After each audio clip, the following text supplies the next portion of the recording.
Welcome to the Bret Boone podcast. I am Bret Boone. Today I'm joined by a friend of the podcast. I see him everywhere. I turn on my social media. He's always at events. But please welcome the Trojan head basketball coach, Eric Musselman. Eric, I appreciate you taking the time, man. Big win last night. No, thanks, Bret. Appreciate being on. Super Bowl's over. What are your thoughts, Super Bowl? Did you watch? Do you have a dog in the fight? Did you care? I didn't. No dog in the fight. Didn't really care because I have a wife and a daughter. Halftime show was by far the most important segment of the game in the Musselman household. Yeah, it's amazing how everybody got the diehard football fans, then you got the Chiefs fan, then you got Eagle Nation, then you got the halftime fans, and then you got guys that are looking for what commercials are going to go. So yeah, that's what we get Super Bowl Sunday. It kind of separates itself from the rest of the sports. This time for me, when I was a player, you're coming off when the Super Bowl ended. That meant I'm going to spring training. I'm getting ready. I'm getting my brackets, get ready for March Madness. That was just kind of spring training for us, and certain checkpoints like, all right, Super Bowl's over. What's next? We go to spring training, get ready for the season, and March Madness is coming. I just had Rob Ryan on, who just signed with USC. I think he's the assistant head coach. Obviously, he's going to work on the defensive side of the ball. Long-time NFL guy, had a lot of college experience too. But I was asking him about coming to SC. And obviously, you're first and foremost, you're the coach of the basketball team. He's the coach of the football team. But what have you found coming to SC, aside from the coaching, to kind of infiltrate into that SC family, to go on campus and just kind of be a part of the whole culture? Yeah, I mean, culturally, it's such a unique place. I think you start with just like the location of being in the heart of Los Angeles. And, when I drive in every day and I'm looking at the skyline, and then you park and you get on campus, it's just a whole nother world. And then the quality of the students on campus is pretty special. It's obviously has a unique academic standards, and the chemistry amongst the student athletes is really, really cool here at USC. And then just the winning traditions. You look at the football program and the history of that football program. Like last night, Marcus Allen, the former running back, he was at our game, and I got a chance to meet him. And I'm thinking about when I was younger and watching him play, and just to see him come. He lives in Georgia now. Came back to the game, was in LA. I think there's a special thing about the brand at USC that just makes it, it's a national brand. It makes it unique. And then there's a tremendous amount of pride amongst our boosters and alumni. I know during basketball season, you're coaching, you're around the clock. It's 24/7.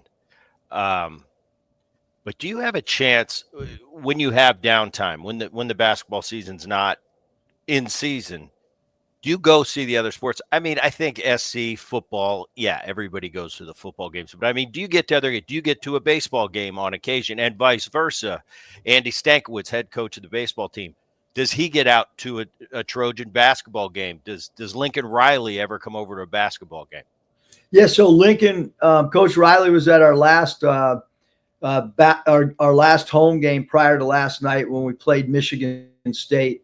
They had a bunch of recruits, and the staff came, and other members of the football staff have been at several of the games. And our baseball coach, Coach Andy, like you mentioned, he's been to some games. And I think that's the most unique thing, Bret, about being on a college campus. What makes it different for me from being in the NBA is going to these other events. Like my wife and I are super excited about going to the USC UCLA women's basketball game that's going to highlight college basketball, whether it's men's or women's game on Thursday. It'll be the talk of the basketball world. on that given night because both programs are so good. So, yeah, and then it's also the student athletes. Like a lot of the women's volleyball players come to our games, and because we share a facility with them, they're in and out of the weight room, and so you have a certain dynamic and rapport with athletes in other sports as well. But for us, like I'm at every football game. I didn't get a chance this year to go on enough road trips. I was at the first game against LSU in Vegas. And so for me, I look forward to going to some of these Big Ten football venues in the future. I think just because it was year one for us on the job, we didn't have the opportunity to do what we did at Arkansas, which I tried to go almost every road trip that I could in the SEC to watch Coach Pittman's teams play, and certainly want to do that with Coach Riley here at SC. I think it's so cool, and you touch on the fact that that college atmosphere, it is very unique. You were at Arkansas from 19 to 24. It's your first year at SC, but I remember when I was there, Eric, and baseball. Being a baseball player, everybody goes to the football game. Probably a lot of the players don't know who's in house because there's so many people. But I remember for a baseball game, a Friday or a Saturday night against Stanford at the time, that was a big deal. And to see the other coaches show up and the other players from other sports, that kind of shot a little of adrenaline into that clubhouse. Like, all right, we got a real stance here. At the time they were winning Rose Bowls at SC my time in the late 80s. And it was cool to see other athletes come out and support you because, like I said, the football game, that's kind of a way of life at SC. But for a Lincoln Riley to show up, for an Eric Musselman to show up to, like you said, the women's basketball game, for you to show up to a men's baseball game, that's kind of a big deal. And I think it's overlooked from a player's perspective. We, not being the main sport, really appreciate stuff like that. I'm wondering if when you have a big crowd. In basketball, you're going to have a bigger crowd than baseball. Do the players notice when a Lincoln Riley comes and sits in for a game? I think they do. You're always talking about focus, Brett, but you know better than anybody as a player. There are things that you notice, things that you see. Like Magic Johnson was at our Michigan State game. Obviously, he was in Michigan State gear. But our players, you could see him glancing over, and that's the really unique, cool thing, whether it's on football sideline, whether it's a men's basketball game, a women's basketball game at SC. There are stars that come. Tomorrow night, there'll be some group of stars watching Juju Watkins and Kiki and our women's team play. So for us, that's another thing that makes it unique. But getting back to the point about going to these other sports, really, Brett, for me, it's also about learning. As I look back, like at the 4 years at Arkansas, like the women's soccer coach, Kobe Hale, like I learned a lot from him. I wanted to watch his teams. He would have me come speak to his team at times, but I learned from him. He always had a parent meeting, a Zoom parent meeting to lead off the start of the season. I never would have thought of that coming from the NBA world. And so I think you can learn from other coaches on campus as well. TJ Bruce was the baseball coach at Nevada. He's one of my dear, dear friends. We exchange ideas to this day. He's now the head coach at Long Beach State. So I think that if you don't utilize other coaches on campus to learn and grow, you're doing yourself a disservice from a coaching development standpoint.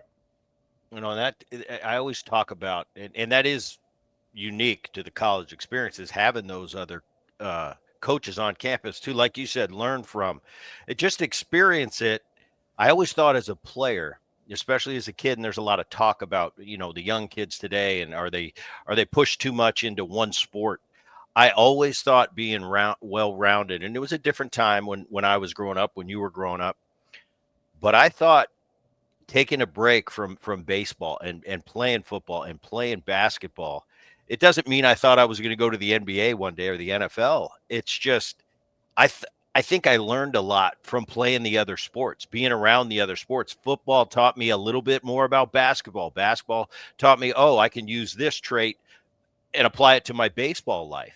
I think the same, what you're saying is the same with coaches. It's like, no, I can learn from a baseball. Maybe not everything's the same. There's a lot of intricacies in basketball that don't happen in baseball. Football, the same. But we can learn from, hey, maybe this one point is, hey, I'm gonna put that into my coaching repertoire and use that down the line. I think that's a cool point you make.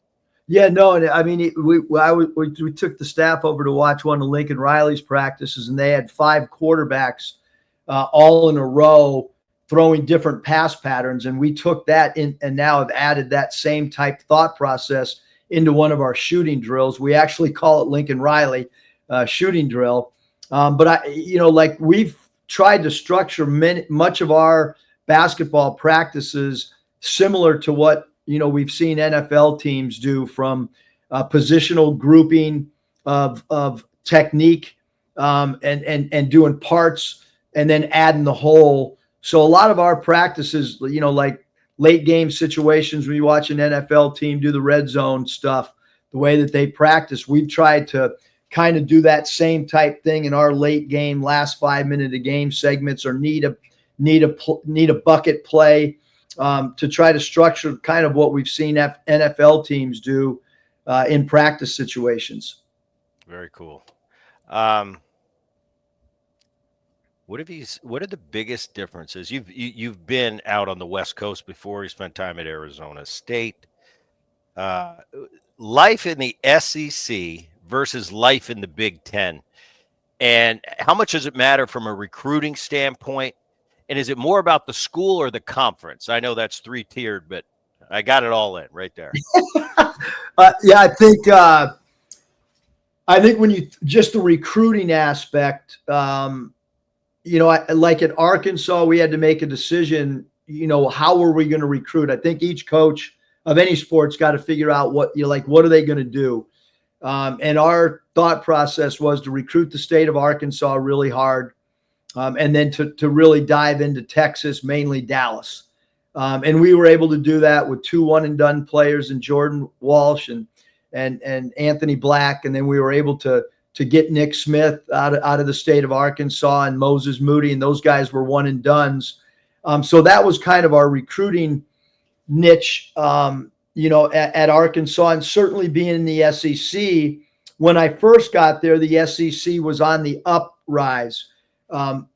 The year that, my last year at Arkansas, the SEC was so good in basketball that really helped. And there was a lot of players coming out of the SEC that were getting drafted. So that was a huge part of the recruiting process. I think for everybody at USC, UCLA, Washington, Oregon, we're still trying to figure out, how are we going to recruit now that we're in the Big Ten? Do you stay regional? I know for us, basketball-wise, there's so many great basketball players in Los Angeles and in Southern California that's got to be from a high school perspective of recruiting. We've got to hit in our own backyard for sure.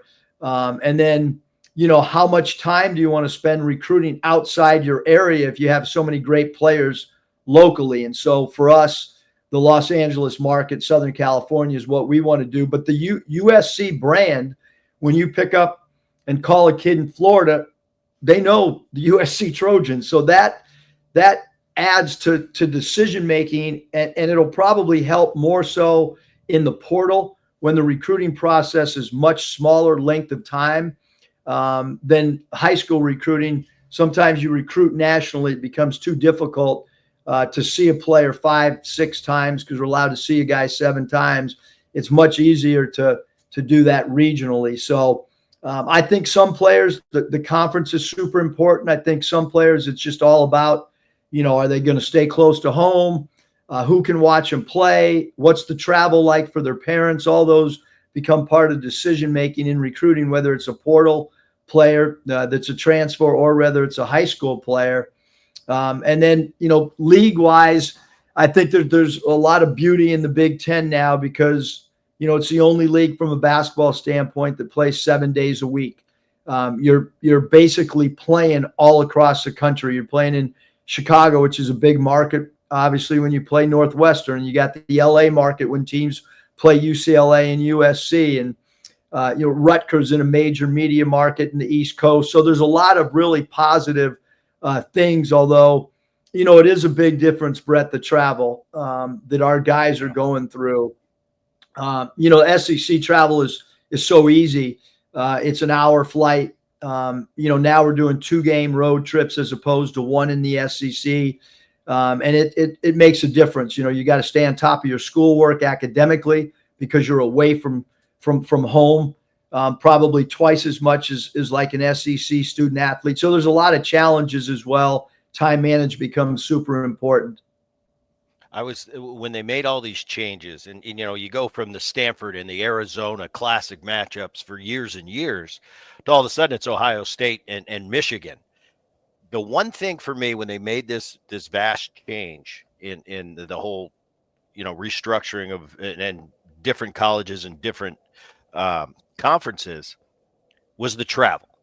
And I thought, as a baseball player back in the day, it was the Pac-6 pretty much. So we'd play Arizona, we'd play Arizona State. That was fun because we got to go on a road trip for the weekend. We'd go up to Stanford, Cal, and then well, if they had Ubers, then we'd take an Uber and go play UCLA. So everything, the travel was simple, and we used to love to, if we got a back east trip or something preseason, that was like a vacation for us. But you talk about the travel. I was very interested. I kind of have an idea with the football program. That's where all the money comes in.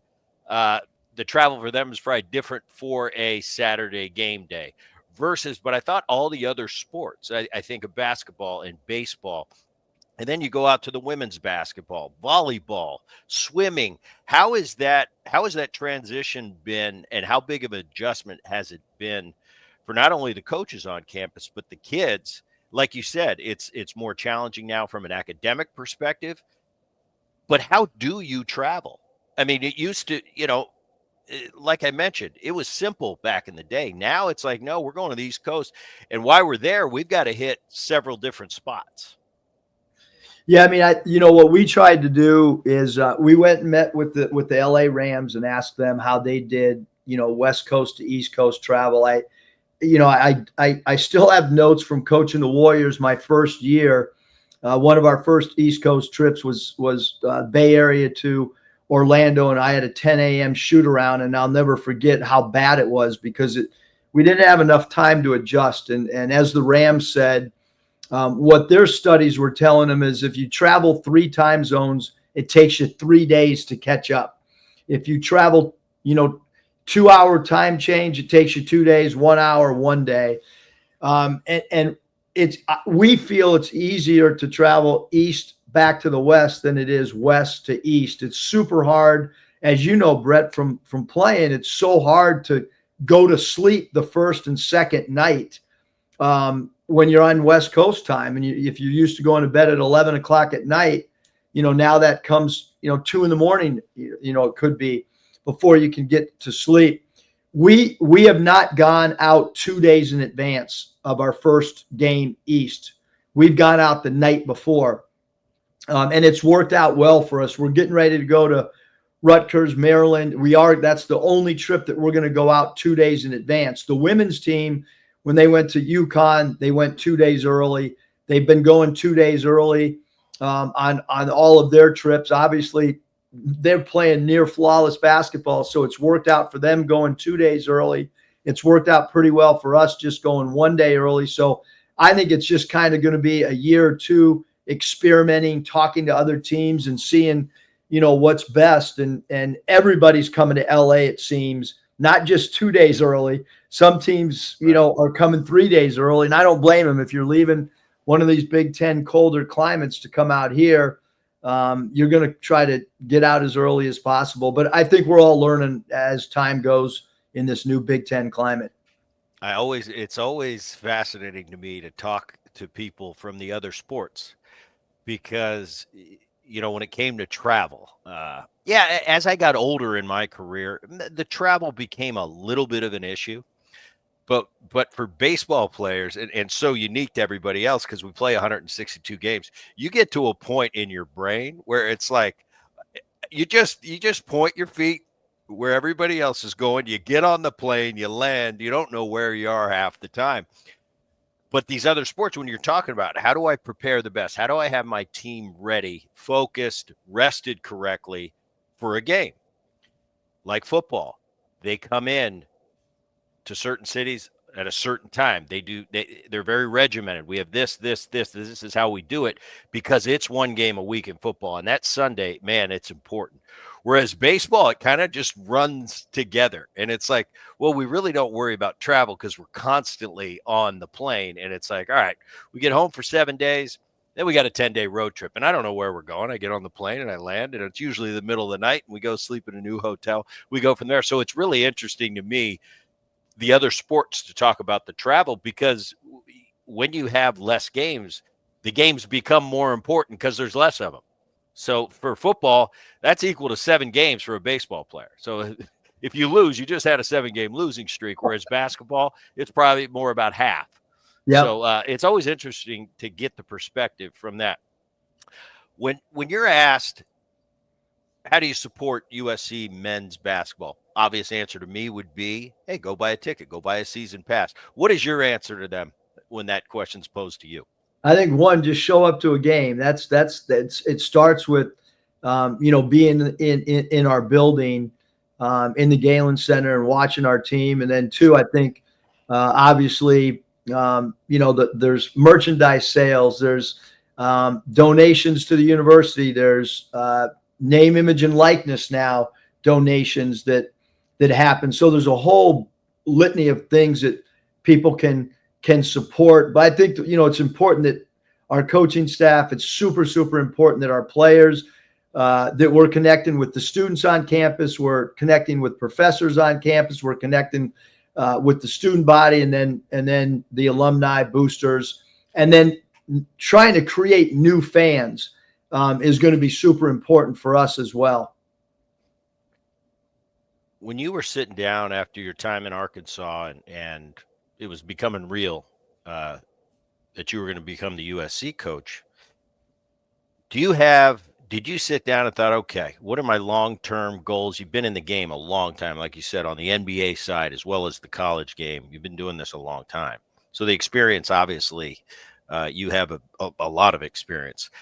But what was your thought on, all right, how am I, with all the things I've gone through and the places you've been, are you sitting with the SC guys, kind of giving them a vision of what your long-term plan is for the success of the basketball program long-term? I mean, obviously, from a basketball perspective, your goal at the beginning of the season, we got to get to the Final Four. That's not always viable on a year after year basis. For some, if you're Duke, if you're North Carolina, I get it.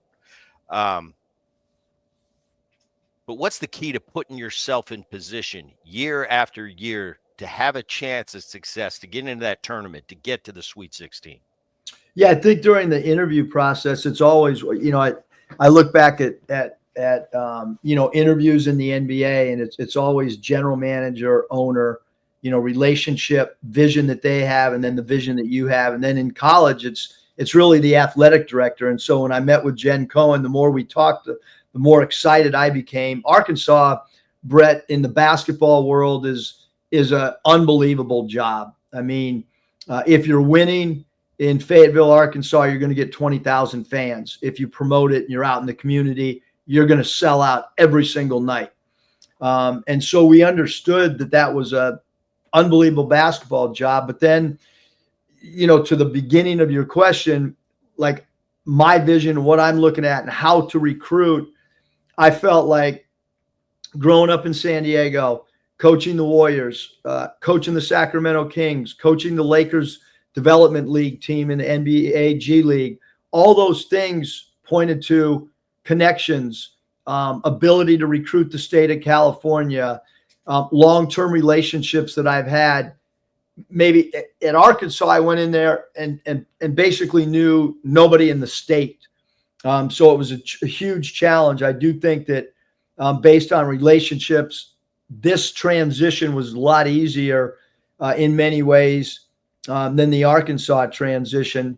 But both jobs, great jobs. And to me, it was also about a new challenge. 4 years in the SEC, that was awesome. Now you're entering Big Ten play. And how cool is that to coach in two of the premier conferences and to go to all these venues, all those things really add juice to our staff and super excited to do that. When you get to this point in the year and we're creeping up on March, and I can give you, and this is apples to oranges. I don't pretend to know the intricacies of how it is picked. In my day, on the baseball side, it was okay. If you win the Pac-10, you're going. But the Pac-10 was so strong that there were some other things that gave weight in your favor. Nowadays, it's the Ken Palms, the strength of schedules. It was us. It was basically your record and the strength of schedule. I know there's a lot more things. So help me understand, if you're not the Pac or I'm sorry, the Big Ten champions. Help me to understand the process and everything that goes into filling out that tournament schedule. Yeah, I mean, I wish I knew, Brett, because it's you know, first of all, the Big Ten in basketball plays 20 league games. Most leagues are playing 18, so we have two more league games, and then you have the non-conference schedule that you can control. Um, Based on the computer numbers, if you beat people by a large margin in non-conference, let's say you're playing a team in the 200s or 250s or 300s, and you beat that team by 12 points, as opposed to beating that team by 25 points, your numbers towards March, when Selection Sunday, they're hurt if you don't win by a large margin. Really? Yes, and there are some programs that schedule teams to try to beat teams by large margins. Um, I think that that's a joke.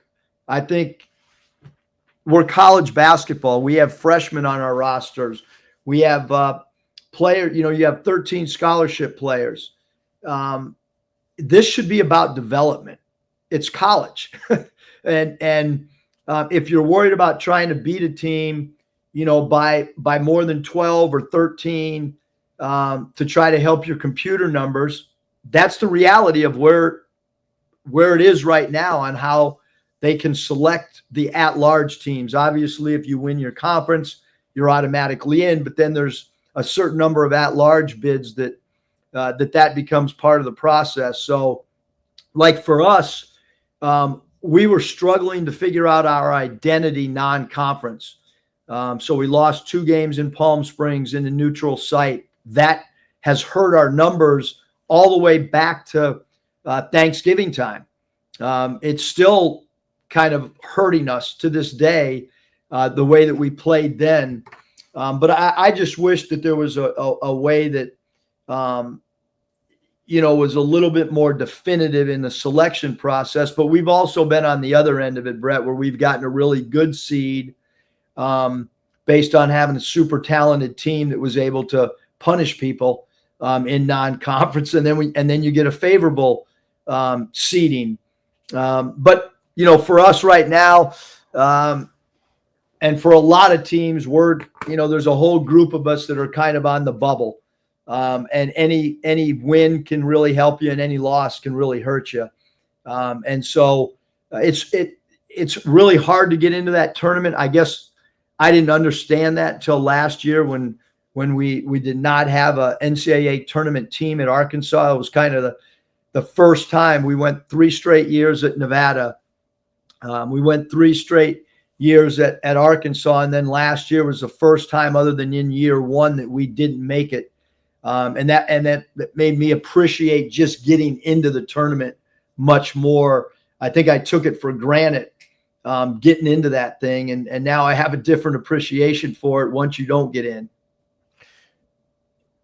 With the rules being that way, so I mean, basically, you've got to coach to the rules, whether you agree with them or not. And you talk about the development, and yeah, I understand.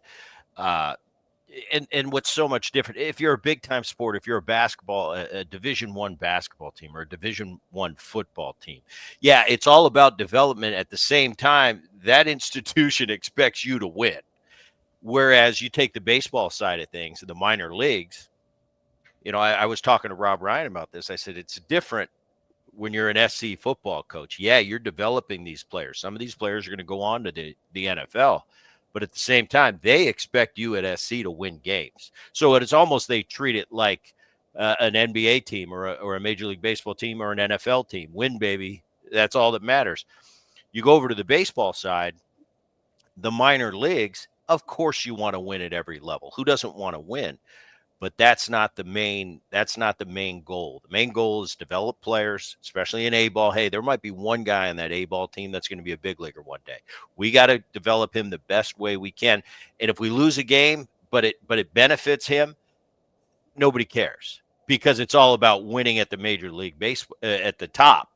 Wins and losses are everything there. But in the minor leagues, the lower minor leagues, of course you want to win, but it's not the end all be all.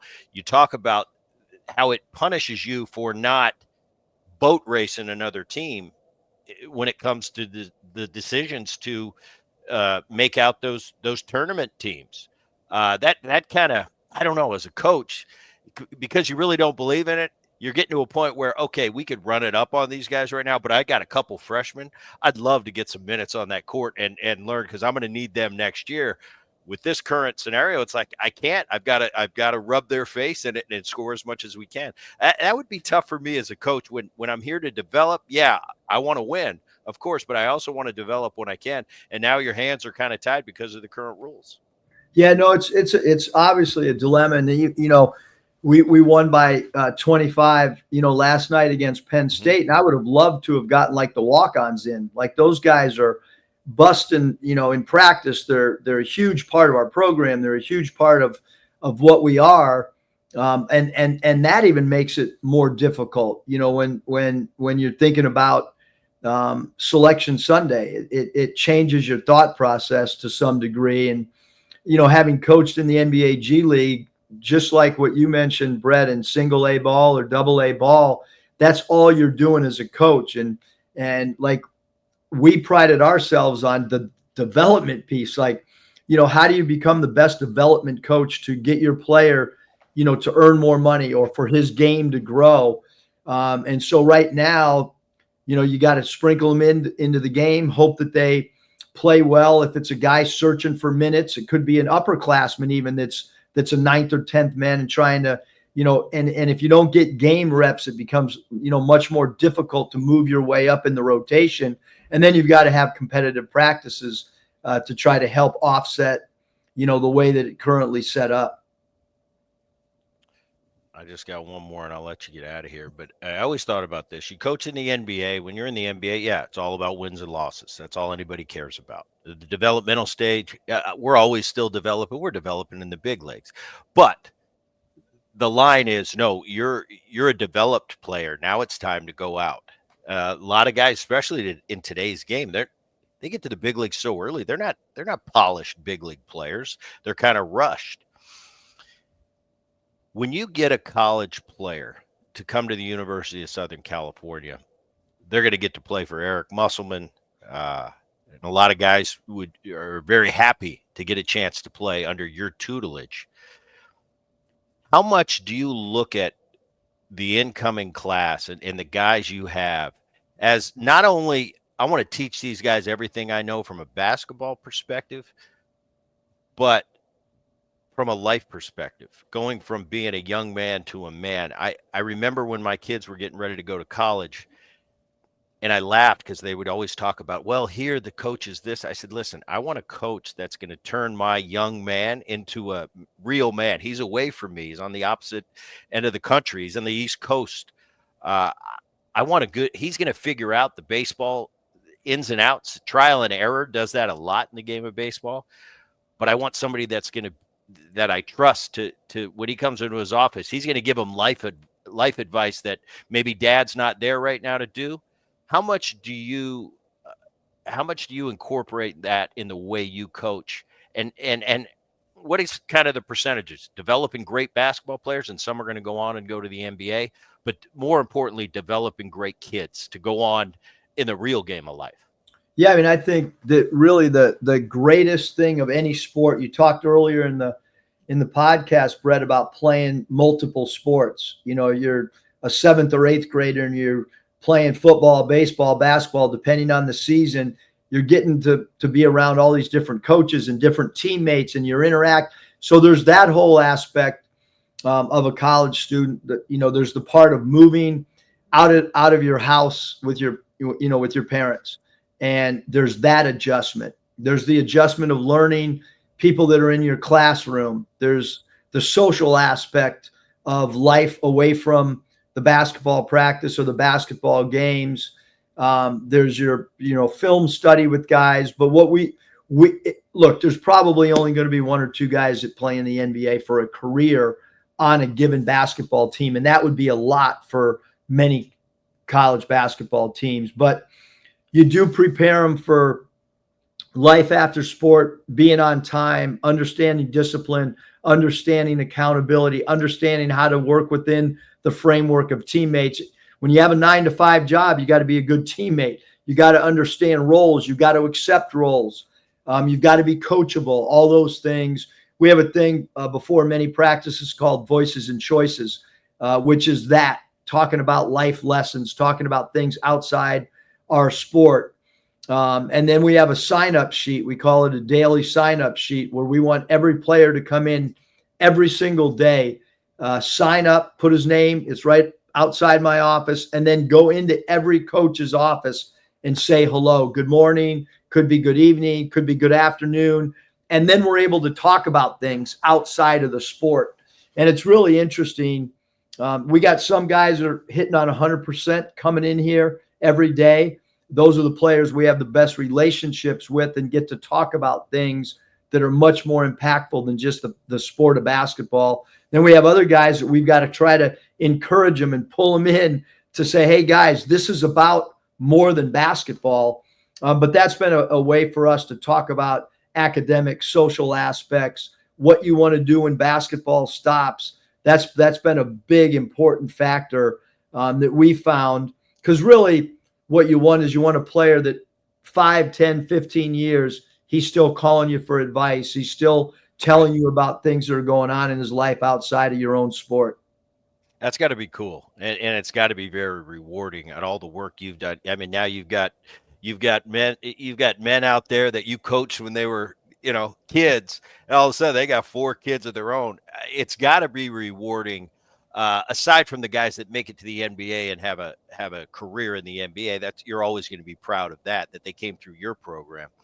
But I just think, like you said, through life and the relationships that you convey.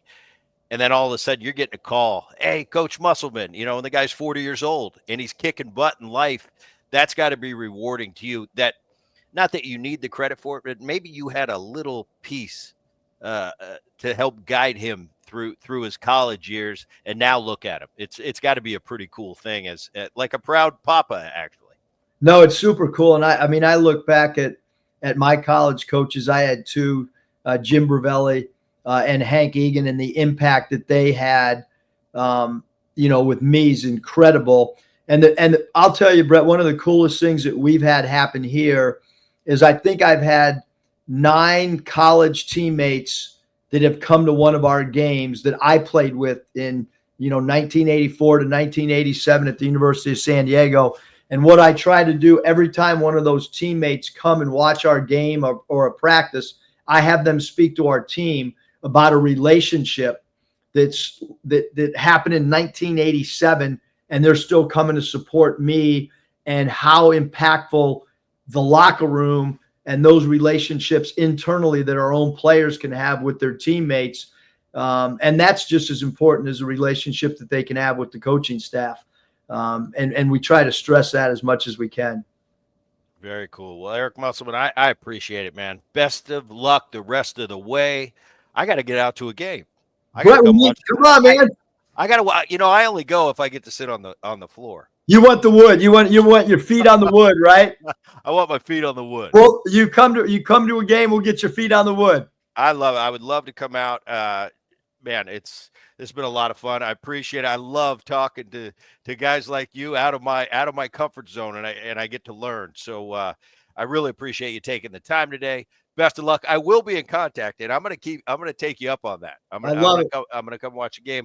I appreciate it. For those of you watching the Boone podcast now on our own YouTube channel, check it out. For those of you download the podcast on the Odyssey app or wherever you download your podcast. Till next time, keep it here.